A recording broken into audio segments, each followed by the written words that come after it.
Bienvenidos a Cáncer Podcast, hablemos de cáncer. Soy Diego Díaz, oncólogo médico, y en el nuevo episodio del día de hoy platicaremos de un tema que es muy común que lo vemos en la consulta, que es sobre el derecho a saber el diagnóstico. Y para esto nos acompaña la psicooncóloga Karina Millán, que ya la conocen de episodios previos. Hola, ¿qué tal? Muchas gracias. Un gusto estar de nuevo aquí, compartiendo. Pues empezando con el tema, como vamos a hablar de derechos del paciente, pues una definición de lo que es un derecho para los que nos escuchan. Un derecho es un conjunto de normas que regulan la conducta de las personas en una sociedad con el objetivo de garantizar sus libertades y satisfacer sus necesidades básicas. Y el derecho se basa en valores como la justicia, la dignidad, la igualdad y la libertad. Y con este concepto y con este tema, empezando quizás de lo más general a lo particular, Cari, ¿cuáles son los derechos que tiene el paciente? Ok, bueno, mira, hay distintas clasificaciones, pero sobre todo hay uno que se llaman los derechos generales del paciente. Ya cuando hablamos de un paciente con cáncer, pues por ejemplo en Europa, sí hacen ciertos comentarios específicos, dependiendo cada regulación de país, enfocado al paciente con cáncer, ¿no? Pero en general podemos hablar de lo que son los 10 derechos generales, ¿sí?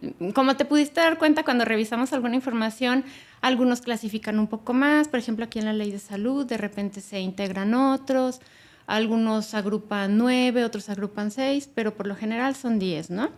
Tengo aquí algunos de ellos, ¿sí? El primero es recibir atención médica adecuada, otro es recibir trato digno y respetuoso, recibir información suficiente, clara, oportuna y veraz, que es en el que nos vamos a enfocar el día de hoy, decidir libremente sobre su atención, otorgar o no su consentimiento, ser tratado con confidencialidad, contar con facilidades para obtener una segunda opinión, recibir atención médica en caso de urgencia y ser atendido cuando te inconformes por la atención médica recibida. Esos son algunos de los derechos de los pacientes. Estos derechos, bueno, pues surgen también de acuerdo a las necesidades, ¿no? Yo creo que para que tengan un buen pronóstico o estén bien informados, es importante que conozcan sus derechos. Decidimos como enfocarnos en este episodio en la parte de lo de justo el derecho a saber, porque es un tema que en ocasiones cuesta mucho trabajo para muchas personas y muchos no quieren que su familiar o su persona cercana sepa del diagnóstico. Sí, y bueno, no sé tú en tu experiencia si te has fijado sobre todo si tenga que ver también con una edad en particular. O sea, tú en tu experiencia te has fijado si es sobre todo más con pacientes adultos mayores o, bueno, tú no ves población infantil, pero me imagino que también tiene que ver de acuerdo a la edad.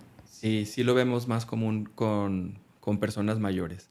O sea, quizá en adultos jóvenes o en personas que vemos que todavía son, pues, laboralmente activas o productivas, no es tan común. Por lo general, y sí quieren saber toda la información, pero casi siempre pasa con los familiares que no quieren que sepa su papá, su mamá, o sea, la persona mayor. Es al que suelen ocultarle o no querer decirle. Sí, bueno, y te lo pregunto porque ustedes son el primer contacto, ¿no? O sea, siempre el médico y sobre todo cuando estás en esta parte de que todavía no saben el diagnóstico o están en proceso de conocerlo, de recibirlo, pues es cuando se pueden enfrentar más a esta situación, todo el personal de salud, ¿sí? Bueno, en cuanto a los derechos me gustaría así como completar, porque les leí un poquito de cada uno de los derechos, pero en este que queremos trabajar el día de hoy, me gustaría ampliarlo un poquito más, ¿sí? Dice, derecho a recibir información suficiente, clara, oportuna y veraz, así como la orientación necesaria respecto a la atención de la salud y sobre los riesgos y alternativas de los procedimientos. Y aquí también se incluye lo que es en cuanto a diagnóstico, en cuanto a lo terapéutico y en cuanto a lo quirúrgico, ¿sí? Entonces, deberían todos los pacientes recibir la información clara, para poder tomar decisiones también sobre el curso de su enfermedad o sobre el tratamiento, los procedimientos que se les van a realizar, ¿sí? Entonces, por esa parte, bueno, pues siempre vamos a estar a favor de que los pacientes reciban la información y además de eso, como lo menciona, que sea clara, que puedan bajarle esa información de una manera que sea comprensible para ellos. Porque, bueno, en el lenguaje médico, pues ustedes utilizan ciertos términos o van a usar tecnicismos, pero a veces los pacientes se quedan así como que, ok, ya tengo el diagnóstico, pero ¿qué me dijo? ¿Qué quiere decir eso? Y también en otros episodios hemos hablado de la importancia de que acudan acompañados, porque puede suceder que tú le das la terminología médica o lo que sea, pero si no lo entiende, no le va a quedar esa comprensión y se le va a olvidar. Lo hemos mencionado antes, ¿no? Entonces, dentro de esta parte, de este derecho, usar las palabras que sean comprensibles para ellos. Sí. Y justo en esta parte que revisábamos también, todo esto que comentas de la decisión informada, veíamos que en la Declaración Universal de Bioética y Derechos Humanos de la UNESCO desde el 2005, dice que esto pues es para promover también la autonomía del paciente y justo que apoya esta toma de decisiones informada. Así es, el principio de autonomía, ¿no? O sea, ¿cómo puede decidir el paciente sobre qué es mejor para él si ni siquiera lo estás informando? ¿Sí? Entonces, pues sí, es básico. Es un principio sumamente importante. ¿Y cuándo es que surge esta situación? O sea, ya comentabas que está el paciente por lo general en un proceso de diagnóstico, por lo general acompañado pues con su familia, con personas cercanas, pero ¿cuándo es que surge esta situación de no queremos que sepa o espéreme poquito? Bueno, sobre todo, tú sabes que surge por los miedos de los familiares. Creo que aquí es el estar en espera de recibir un diagnóstico o recibirlo, pues es una situación que puede ser difícil, complicada o complicadísima, ¿sí? Y no necesariamente para el paciente, sino a veces para quien está a su alrededor, ¿ok? Entonces, es una situación que puede vulnerar, o sea, te vulnera y sobre todo pensando en que te confronta con tus creencias, con tus valores, con lo que habías pensado o creído a lo mejor durante toda tu vida, pero que cuando llega un diagnóstico que te acerca o te puede acercar a la muerte, lo nombro así por esa vulnerabilidad. O sea, ¿sí? O sea, no quiere decir que la persona que esté recibiendo un diagnóstico sea ya como una sentencia, ¿no? Pero sí simplemente pensar que tienes un diagnóstico como el cáncer, pues claro que te acerca a pensar o a repensar tu vida, ¿no? O tu vulnerabilidad o la cercanía a la muerte. Entonces, en muchas ocasiones los familiares, en afán de proteger o de creer que el paciente no va a poder con eso, ¿sí? Es que quiere hacer cómplice al personal de salud. Y aquí es donde surge un problema con ustedes los médicos, ¿sí? Porque entonces están en medio. Están enfrentando esa polémica en que los familiares no quieren que sepa o no quieren que le den toda la información para que no sufra, pero ustedes también saben que tienen que informar al paciente, ¿no? Entonces, ahí es donde pudiera surgir esta situación que algunos nombran incluso una, pues, conspiración, es una conspiración de silencio. Nosotros en los procesos psicológicos, creo que ustedes también en lo médico lo han reconocido, lo que es esto, la conspiración del silencio, que no favorecen para nada ni al paciente ni a la familia. No queremos decir con esto, o sea, aclaremos, estamos nosotros dando nuestra opinión de lo que consideramos que es mejor para los pacientes. Pero si atendemos ese principio de autonomía, bueno, pues también tenemos que respetar lo que en un momento dado decidan, ¿no? Pero nosotros sí cabe aclarar que lo que promovemos es que se informe siempre con la verdad para que se puedan tomar las decisiones adecuadas o más convenientes para el paciente. Sí. ¿Y por qué es que, bueno, ya nos platicabas esta parte de que les da miedo, que les da mucha preocupación? O sea, además de esto que nos comentas de la vulnerabilidad y todo esto, o sea, ¿hay más razones por las cuales tengan miedo de que sepa la noticia? Sí, fíjate que haciendo una revisión precisamente sobre el tema, tuve la oportunidad de encontrarme artículos bien interesantes actualizados. Y hay uno en particular, una investigación que se realizó, incluso si alguien quisiera la referencia, se las podemos pasar. Aquí traigo la referencia de todo lo que estamos hablando el día de hoy, donde mencionan en ese estudio que encontraron que sobre todo los familiares tenían temor a dos cosas. Hay muchos, ¿no? Pero sobre todo a dos cosas. Y la principal es, claro, la depresión. O sea, que sientan que la persona no lo va a soportar, que se va a ir hasta abajo, que se va a derrumbar. Y el otro es que tienen miedo incluso a que caigan a la complicación mayor de la depresión, que es el intentar incluso quitarse la vida, ¿sí? Pero ¿qué creen? Estos son temores de las personas, pero se han hecho estudios donde en realidad eso es mínimo. Casi nunca sucede. O sea, el porcentaje es súper, súper bajo. Hablando de lo que es la ideación suicida o los intentos de quitarse la vida, ¿no? Que sería la complicación mayor. Es mínimo, es mínimo. O sea, en realidad no son números, no es una preocupación que tenga un sustento o una base de que vaya a ocurrir. Más bien, aparece de acuerdo a los temores de los familiares, de creer que no lo van a soportar. Lo que sí pudiera suceder es el tema de la depresión, pero precisamente para eso y por eso necesitamos que estén bien informados para que podamos atenderlos a tiempo, ¿no? Y acompañarlos en este proceso. Sí, algo que les decimos muchas veces, ya lo comentabas, la palabra de cáncer, pues sí impacta y te vienen a la mente muchas cosas, pero después del diagnóstico, pues tienes, o nosotros venimos con las soluciones y con las recomendaciones para eso. Entonces muchas veces se quedan con la parte del diagnóstico, pero pues más allá de eso hay muchas cosas que se pueden hacer.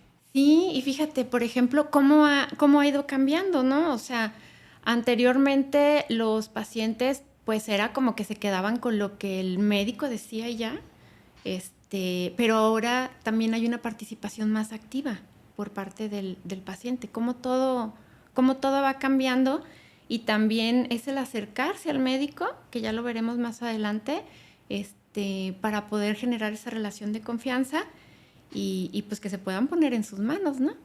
Sí, de acuerdo.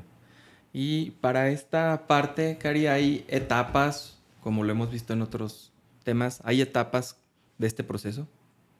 Sí, bueno, creo que en otros episodios hemos abordado las etapas en general durante todo el proceso, basadas sobre todo como el duelo del cáncer, ¿no? O sea, las etapas del duelo, así las hemos revisado en otros episodios. En esta ocasión, hablando del recibir el diagnóstico o de empezar a trabajar todo esto, podemos hablar de 3 etapas en general, así resumidas. Y la primera, pues ya sabes, es la misma que en las ocasiones anteriores, que es la negación, ¿sí? Entonces sabemos que cuando un paciente está en negación, pues es más complicado que reciba atención, que tenga adherencia al tratamiento terapéutico, que quiera saber. Aquí tiene mucho que ver, por ejemplo, los estilos de afrontamiento del paciente o la respuesta que está teniendo para afrontar esta situación. Hay pacientes que son más activos, que les da por investigar, por participar, por preguntar. A lo mejor te ha tocado incluso tener pacientes que hasta traen su libreta, ¿no? Y anotan. Yo tengo pacientes de aquí, de onco, que llegan con su libreta. O sea, ya llegan y traen sus dudas anotadas o lo que va surgiendo en la sesión lo anotan. O sea, son pacientes muy, muy activos, ¿no? Eso nos favorecería, digamos, pero los pacientes que están negados, pues no, al contrario, son pacientes más evitativos, que incluso no quieren saber absolutamente nada o son más pasivos, le dejan todo a los otros, que la familia resuelva, que los médicos resuelvan, pero no se involucran, ¿sí? Están participando, pero más pasivamente. Y los evitativos, pues no, ellos sí de plano es el aislamiento y no querer saber nada. Serían los que tienen más tendencia a este tema de la conspiración también, ¿no? Implícita ahí un poquito. Entonces, esa sería la primera etapa, la negación. La segunda es, ok, estoy viendo la realidad, ya no la puedo negar. Hay una realidad y es que tengo un diagnóstico. Ya son conscientes más de lo que está sucediendo, pero eso no quiere decir ni significa que ya lo hayan aceptado, ¿sí? pero simplemente ya se abrieron un poquito más a reconocer lo que antes negaban, ¿sí? Y la tercera etapa, pues, es la aceptación, que ya nosotros lo hemos revisado anteriormente, que siempre que un paciente logre aceptar lo que está sucediendo, pues va a favorecer la adherencia al tratamiento terapéutico y que sea más activo, más participativo, y esto pues nos puede dar un mejor pronóstico en su tratamiento. Hay algo o uno de los conceptos actuales que vemos en la medicina es que la atención pues debe ser centrada en cada paciente. Uh-huh. Antes esto de que pues lo que el médico decía era lo que se hacía. Actualmente se intenta que la atención sea centrada en cada paciente, entonces todo esto que dices de las fases creo que ayuda justo para que se pueda lograr este objetivo y que no sea esta persona pasiva que nada más escucha quizá lo que le dicen o que dice quizá esta persona pasiva. Sí, lo que usted diga, doctor, y ya Sí. que se encarguen los demás, ¿verdad? Hay un término que es el del sujeto supuesto saber, ¿sí? Entonces, es la persona que sabe, o sea, no se ha perdido esa posición, es la persona que sabe y por eso vamos con él y por eso depositamos nuestra vida, nuestra confianza y todo y lo ponemos en sus manos, ¿ok? Sigue siendo esa persona. Lo que sucede ahora es que hay una participación más activa por parte del paciente y pues claro que lo va a favorecer. ¿Qué factores influyen en esta respuesta emocional, Cari? Ok, bueno, aquí hablando de las respuestas emocionales, si lo tomamos en las etapas que acabo de mencionar, pues las ubicaríamos sobre todo en la segunda etapa, que es cuando ya están así en la realidad y entonces ya empieza a surgir todo más aterrizado. Ya sabes que hay respuestas emocionales más prevalentes que siempre están ahí. Creo que una que siempre está constantemente es puede ser el miedo, el enojo, todos esos que ya hemos abordado. Pero los factores son, mencionándolos así clara y textualmente, el primero sería el modo en que se valora la enfermedad. O sea, ¿cómo la estoy yo percibiendo? ¿Cómo la estoy valorando? ¿Cómo la estoy viendo? ¿La veo como un reto o como una amenaza? ¿Sí? Entonces, si te fijas, son los dos polos y puedes tener pacientes, me imagino que ya lo has vivido bien, o sea, que lo ven como un reto y tienen una actitud muy distinta a los que lo perciben como una amenaza. ¿Okay? Esa sería la primera. La segunda es la percepción de control. Y esto siempre les va a pegar a nuestros pacientes, sobre todo cuando tienen una personalidad controladora. ¿Sí? Me ha tocado atender pacientes que, inmediatamente podemos darnos cuenta que durante toda su vida, y sobre todo ya como que indagas, le haces preguntas y todo, son personas que están acostumbradas o que siempre supusieron o no sé, tener el control de las cosas. Entonces su personalidad ya era controladora de por sí y el saber que tienen ahora una enfermedad que sale de sus manos, ¿sí? Pues los puede llevar a tener estas reacciones emocionales que a veces pueden ser muy intensas, ¿no? Esa sería la segunda. Y la tercera es de acuerdo a la consideración del pronóstico. ¿Cómo está percibiendo, de acuerdo a la información que recibe el paciente, si es un buen pronóstico o un mal pronóstico, ¿no? Esos serían los factores que influyen en las reacciones emocionales de los pacientes. En uno de los temas que comentabas hace un momento de lo de la relación del médico-paciente, o sea, ¿cómo se puede actuar o qué hay aquí en la parte del paciente? Bueno, mira, como ya lo mencionabas también, pues ha cambiado, ha ido cambiando todo esto y digamos que el objetivo principal sería, sobre todo, desarrollar en el personal médico, en ustedes los médicos, las habilidades necesarias para tener una comunicación asertiva, ¿sí? Para poder tener una comunicación asertiva con el paciente, ustedes tienen que trabajar también en su proceso personal. Y lo hemos hablado en algún episodio anterior. ¿Por qué les cuesta a veces mucho trabajo dar las noticias? Pues porque hay situaciones personales que a lo mejor no has desarrollado, ¿sí? Entonces, puedes hacerlo así, trabajando trabajando tu propia experiencia de vida como persona, ¿sí? Como médico y adquiriendo y desarrollando estas habilidades. Ok, si a lo mejor tú sabes que no se te dan ciertas cosas, pues de qué manera puedes fortalecer esas habilidades para que puedas tener una mejor relación con tu paciente. Hablar de la relación médico-paciente en muchas ocasiones conlleva a un tercero, ¿sí? Que es la familia. ¿Sí? O sea, no es nada más médico-paciente, va a haber un familiar siempre ahí en la comunicación. Y sabes, sobre todo, porque a veces pues, los pacientes pueden tener etapas o periodos en los que no están en condiciones de estar por sí solos, ¿no? Algunos pacientes que pueden llegar a tener o ser más sensibles a los tratamientos y tal. Entonces, lo mejor es que siempre esté un familiar ahí. Entonces, podríamos hablar de una relación más triangular, ¿sí? Pero que participa de igual manera, ¿ok?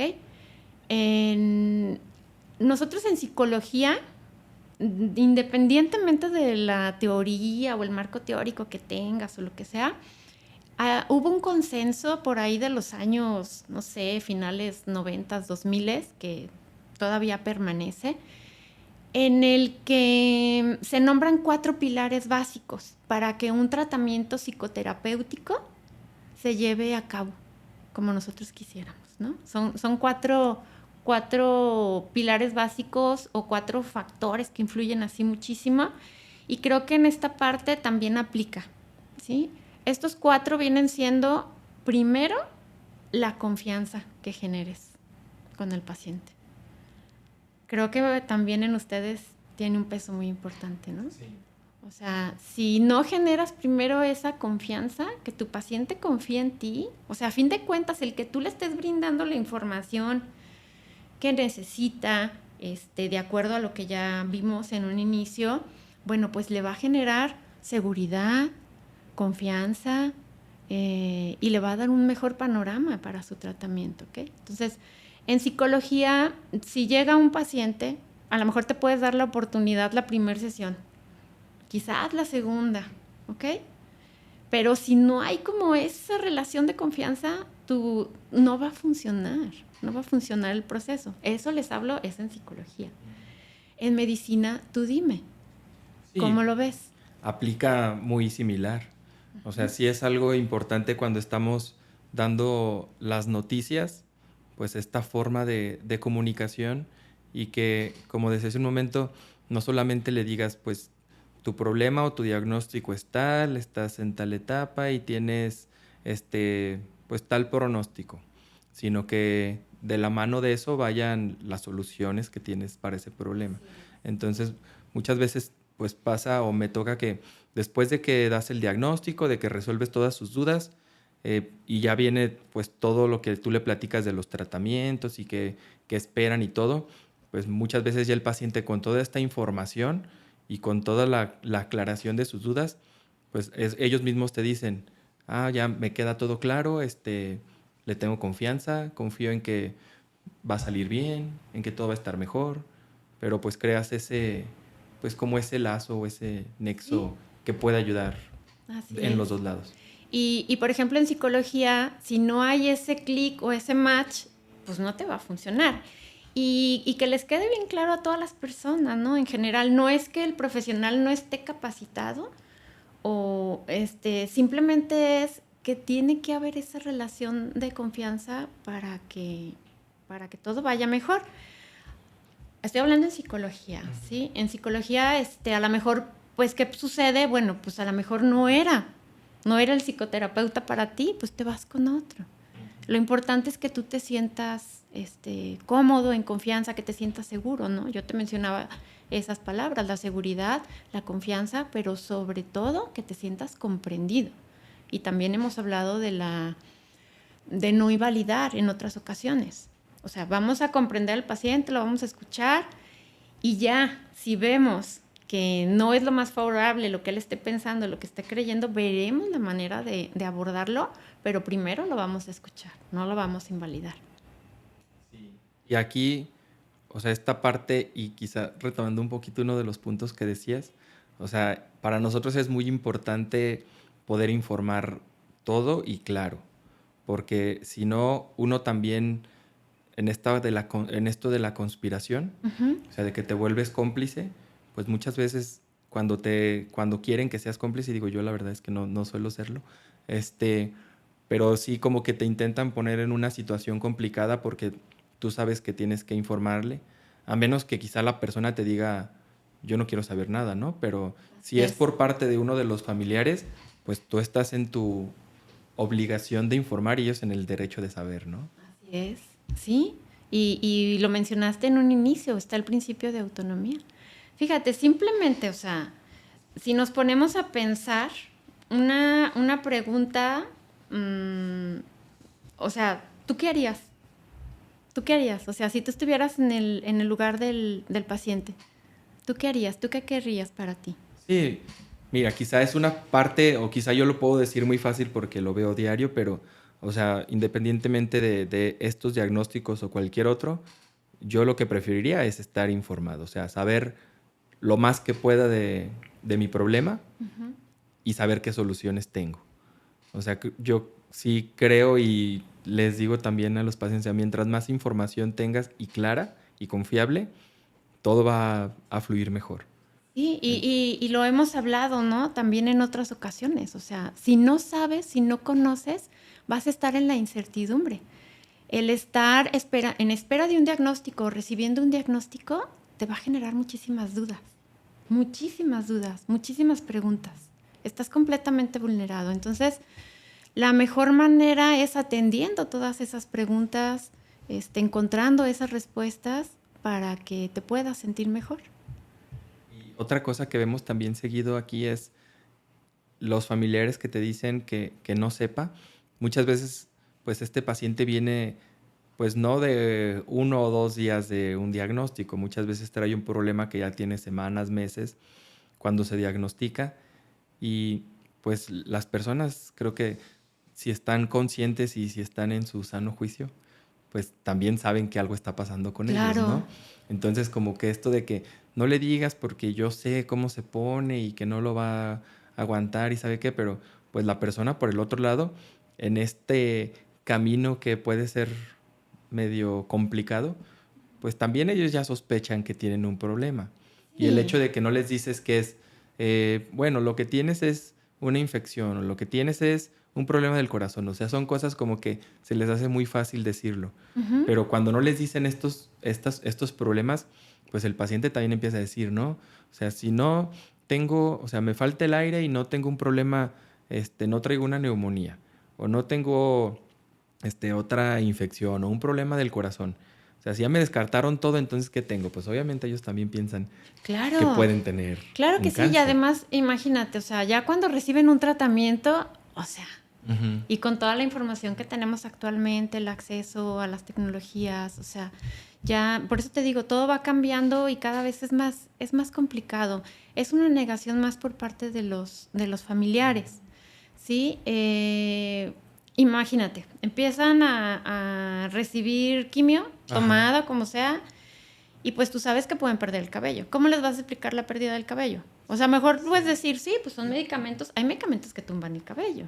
El estrés te está tumbando el cabello. O sea, no, o sea, creo que siempre, por eso te decía que las conspiraciones del silencio, pues no suelen ser buenas de ninguna manera, ¿sí?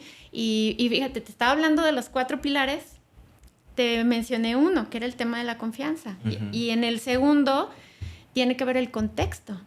Y aquí es donde entran los familiares.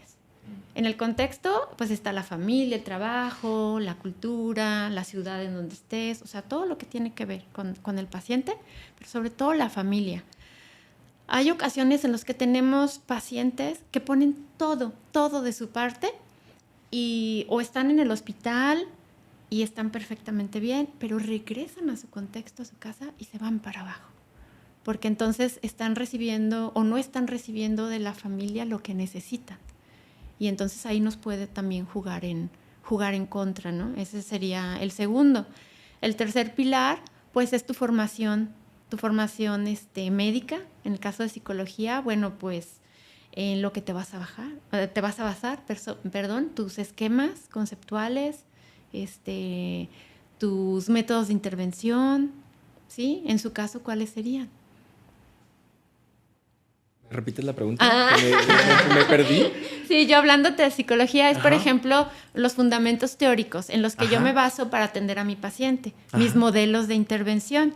En su caso, como médicos, sería el abordaje médico, los tratamientos terapéuticos, todo eso, ¿no? Entonces, a lo que voy es que, aunque yo te estoy hablando de los 4 pilares de la psicología, es muy similar en la relación médico-paciente, ¿sí?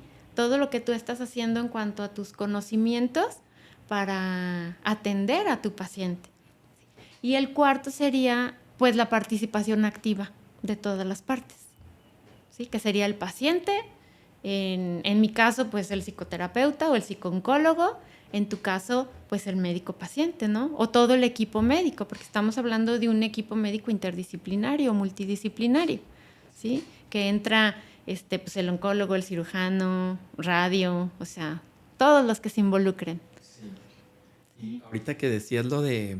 Por eso me perdí, porque... Estabas pensando en la siguiente pregunta. Ahorita que decías lo de justo lo de la quimio, o sea, para nosotros también de repente dices, o sea, no le diga el diagnóstico, pero va a recibir quimio, ¿no? Entonces, obviamente, pues no engañas a la gente de que, ay, ¿por qué me va a dar quimio? Y no me ha dicho que tengo cáncer, ¿verdad? Y luego esta confianza que dices que hay que generar, pues al contrario, creo que hasta desconfían porque vienen de un camino donde le han hecho muchos estudios, donde le han hecho muchas pruebas, le han dado tratamientos, no mejora, y llega contigo y quieren que no le digas el diagnóstico, pero sí, bueno, vamos a empezar con quimio.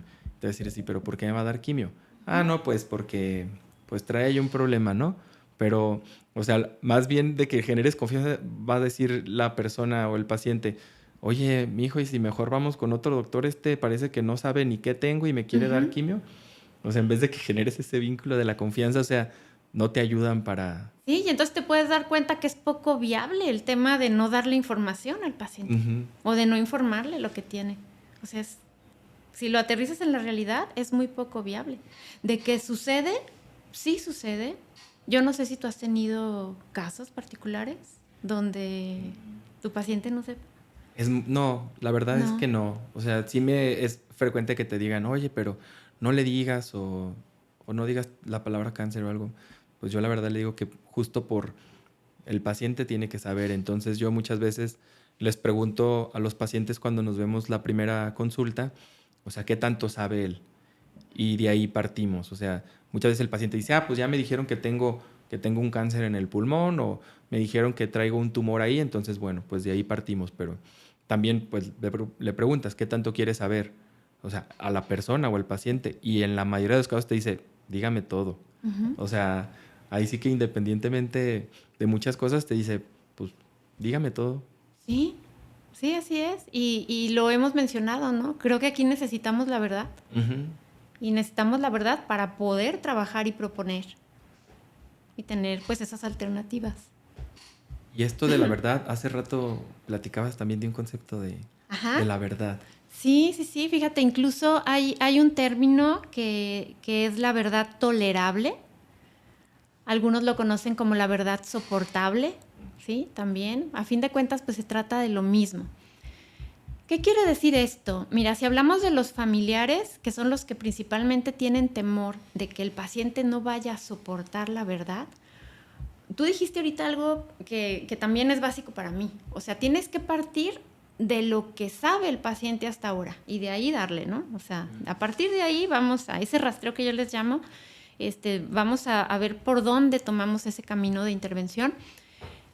Hablar de la verdad tolerable es hacer como ese traje a la medida que hemos hablado anteriormente, pero de cómo le vamos a ir manejando la información al paciente, ¿sí? Nos vamos a ir como por niveles.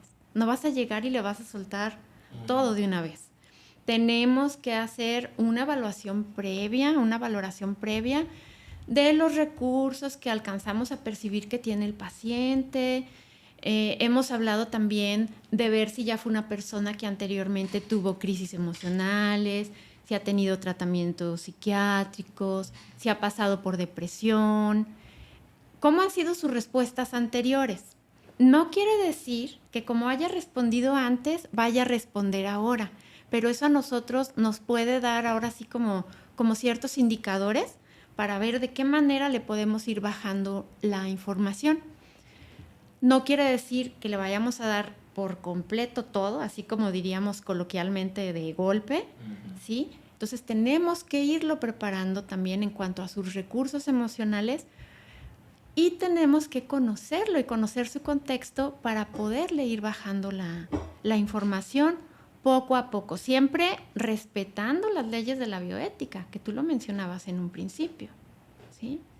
Eso es sumamente importante. Aquí lo que buscaríamos con este tema de la verdad tolerable sería acercar al paciente a los datos de la enfermedad que debe conocer y que le son necesarios, indispensables para poder manejar psicológicamente la situación.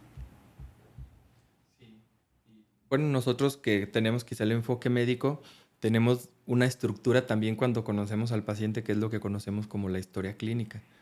En la historia clínica es justo donde intentamos como averiguar todo esto, de todos sus antecedentes personales, familiares, toda su historia pues de salud, y eso también nos ayuda para que, o sea, no de golpe cuando llega le dices, hola, fulanito de tal, tienes tal diagnóstico, ¿no? O sea, sino Abres el que, sobre y, ajá, ¿no? Así ajá, como en las películas, ¿no? sí. O sea, sí, primero intentamos como conocer a la persona y ya después de que vas identificando algunas características es que ves cómo vas notificando, cómo le vas informando la noticia, pero ahí sí es algo que puede ser muy variable y que pues lo adaptas a cada situación y a cada paciente. Sí, a cada paciente desde su singularidad, ¿no? Desde su historia de vida. Y pues sí, o sea, repetir que ese sería nuestro principal objetivo en cuanto a la verdad, brindarle al paciente información que pueda ser asimilada psicológicamente, ¿sí? Entonces, pues tenemos que estudiarlo un poquito. No se necesita mucho tiempo. A veces con una entrevista ustedes lo hacen, o lo hacemos a través de la historia clínica, una anamnesis, algo.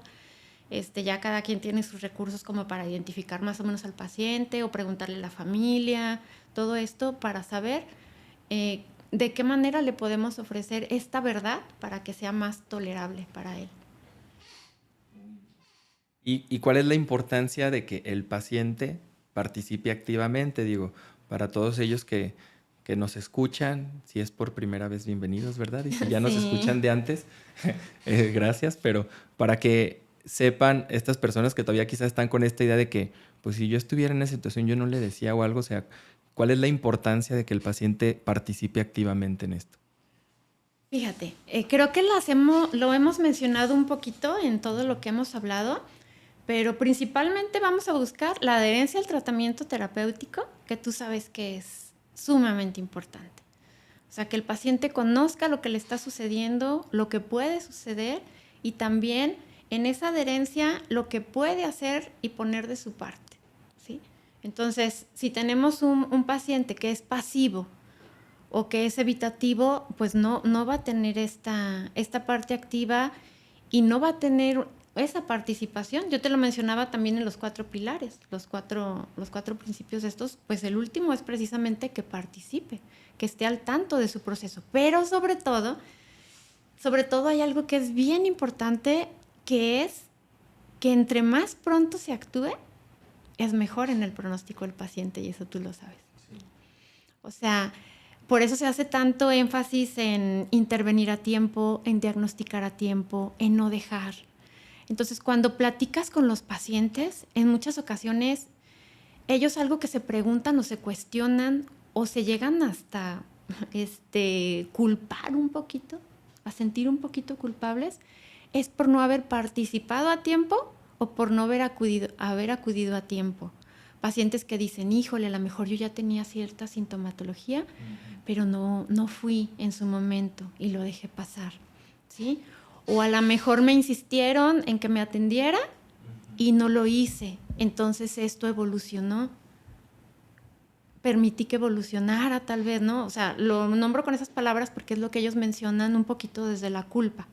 Entonces, si tú te fijas, si un paciente tiene mayor participación, entre más temprano sea, pues es mejor que le va a ir en la enfermedad o va a tener un mejor pronóstico. Sí, de acuerdo. Pues digo, en este tema del derecho a saber, ¿qué más podríamos o qué más nos podrías comentar, Cari? Creo que ya nos has dejado muy claro muchas cosas y esperamos que a quien nos escucha y si tenía esta idea de no informar, esperemos que se haya cambiado su opinión. Pero, Sí. ¿qué nos podrías o qué nos faltaría tocar? Bueno, pues yo creo que es un tema que da para mucho, pero creo que hemos atendido lo más, no sé si lo más importante, pero lo que considero que se presenta más en estas situaciones con los pacientes, atender la vulnerabilidad, repetirles que es nuestra opinión, es lo que nosotros opinamos, de acuerdo a lo que hemos visto, si es una opinión basada en referencias, basada en resultados, en estudios, en artículos, pero no deja de ser nuestra opinión, ¿verdad? Entonces nosotros opinamos esto, esperemos dejarles algo a ustedes, sobre todo de que sepan que entre más informados estén, es mejor, tanto como para el paciente, como para la familia, como para el médico. Hay casos, yo he sabido de casos, no de pacientes míos. Bueno, sí, les voy a platicar. Sí me ha tocado, sobre todo en el tema de cuidados paliativos. Al principio yo te preguntaba y me decías que sobre todo se da con las personas mayores. A mí me han tocado situaciones como esta, sobre todo en cuidados paliativos. Y a veces la familia toma la decisión de no informar cuando ya hay otro diagnóstico, aparte del cáncer tal vez, ¿no? Y entonces por eso como que intentan no. Me ha tocado saber de casos de personas quizás cercanas, conocidas, no familiares, pero conocidos, de, por ejemplo, niños con tema de a lo mejor un tumor cerebral o algo así, que no les informan, no les dicen exactamente qué tienen y continúan su proceso hasta que ya no. Y me ha tocado también de personas mayores, me tocó conocer a una, supe de un caso de alguien a quien no le dijeron. Pero entonces vuelve la pregunta, ¿no? ¿A ti qué te hubiera gustado? Sí. ¿Saber o no saber? Nosotros podemos opinar, pero la decisión, pues cada uno la tiene. Esperemos hacer un poquito de conciencia en este sentido, también desde la experiencia y desde la práctica, de que para nosotros siempre será mejor que estén informados para una mejor evolución. Pues ya para cerrar el episodio, Cari, ¿algún mensaje final? O ya con... Bueno, o sea, ya todo esto que nos dijiste No, está pero bien, ¿verdad? bueno, hablando de los derechos, pues que conozcan sus derechos, porque fíjate, nosotros estamos hablando un poquito acá de la consulta privada, ¿no? Pero a fin de cuentas, cuando hablamos de los derechos de los pacientes, ¿qué entendemos como un paciente? Pues cualquier usuario de la salud, tenga o no tenga una enfermedad. Nosotros podemos estar a lo mejor en completa remisión o no tener ningún diagnóstico como tal, pero haces uso de las instituciones de salud. Las personas que acuden a las instituciones públicas o las que sean, pues que conozcan sus derechos, porque siempre estamos en pro de la información. Porque hay personas que ni siquiera saben este tema. Y quiero retomar un punto que hablaste, que es el tema de la confidencialidad, que es otro de los derechos, como al personal médico. Me gustaría dejarle un mensaje al personal médico, también a partir de la experiencia. Cuando trabajamos en equipos multidisciplinarios o inter, que todavía hay más comunicación de lo que sucede al paciente, pues hay que estar informando, ¿no? Que los pacientes sepan que se está trabajando en equipo y se platica de ellos para buscar un mejor tratamiento, ¿no? Una mejor intervención. Entonces, en el área de psicología o de psico-oncología o tanatología en paliativos o en el área que quieran, nosotros tenemos información de los pacientes confidencial y habrá información que no vamos a compartir con los médicos, ¿sí? También que los pacientes sepan que lo que sea necesario y lo que ellos autoricen desde esta parte del consentimiento, vamos a compartir con los médicos. Pero el área de psico-oncología es muy respetuosa y lleva esta parte de la ética de la confidencialidad y el derecho de la confidencialidad en no compartir lo que los pacientes no quieran compartir con los médicos, ¿sí? Entonces, como área de psicología o psico-oncología, bueno, pues haremos la retroalimentación necesaria para el tratamiento del paciente, pero siempre conservaremos esa parte de la confidencialidad. Y a los médicos, pues, si están trabajando en esta parte de tener una buena relación con su paciente, pues que cuiden mucho esa parte de la confidencialidad para que ellos no pierdan la confianza. Muchas gracias, Cari, por acompañarnos Pues gracias nuevamente. a ustedes.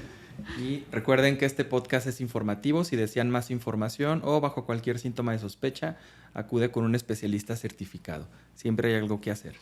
En Canker, tu lucha es nuestra lucha. Síguenos en nuestras redes sociales, @canker.oncología en Facebook, Instagram y TikTok, en @cankeroncología en YouTube, nuestro sitio web canker.com.mx, o también nos puedes contactar vía WhatsApp al 33 15 19 47 00.